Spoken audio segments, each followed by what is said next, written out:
My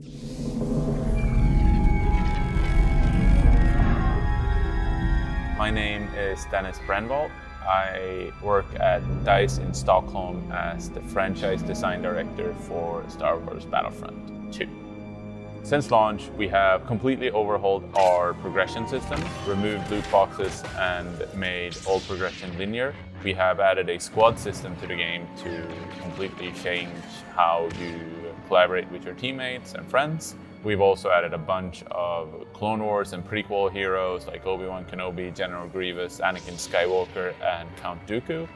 We've added an entirely new planet in Geonosis. We've also created an entirely new way to play with capital supremacy that features capturing command posts and attacking and taking out capital ships.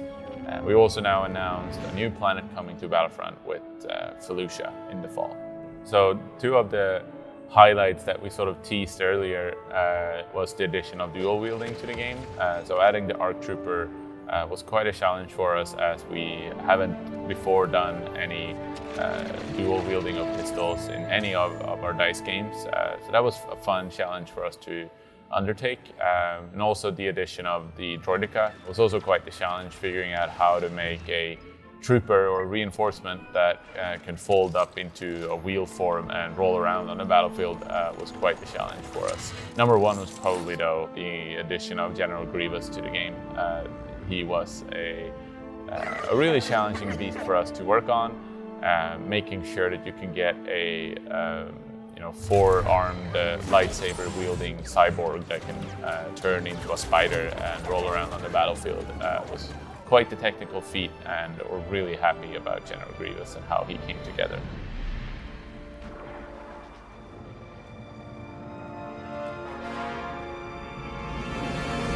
Usually when we build an entirely new planet, we have to do a lot of concept art. Concept art involves 2D images that are made by our super talented concept artists in collaboration with our art director and also our partners at Lucasfilm. So designers usually spend a lot of time blocking out the environment, starting with just whiteboarding together with myself and the environment artists who will be working on it, making sure that we're catering to the gameplay that we're after.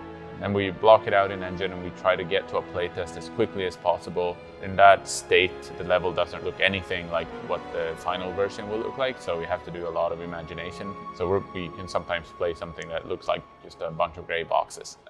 Now we're prototyping Felucia. We really want to see what we can do around a capital supremacy map that caters to a lot of vehicle gameplay, while still allowing special paths for troopers to run around and dodge between mushrooms and alien plants and that kind of stuff. I'd say that's pretty unique to just the level design process, and from there we then have to set up the gameplay logic to make sure that all the game modes that we need are catered to, that you can spawn in the right way, that command posts are located in the right places.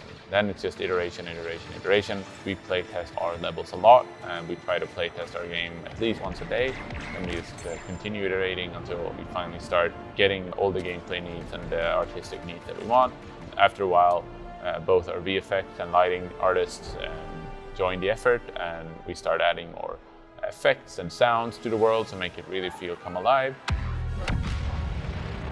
What's special about levels in Battlefront is that we have a lot of living world elements running around, so creatures and other effects that make the world really come alive. And then finally, lighting and audio join so that the world really sounds, and you can feel like you're walking around, you feel like you're in this space. And then we go into bug fixing and eventually trailer work and screenshots and all that good stuff, and finally patching it into the game.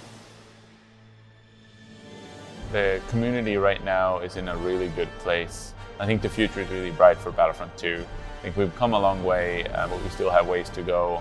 But I'm excited about taking that journey together with our community.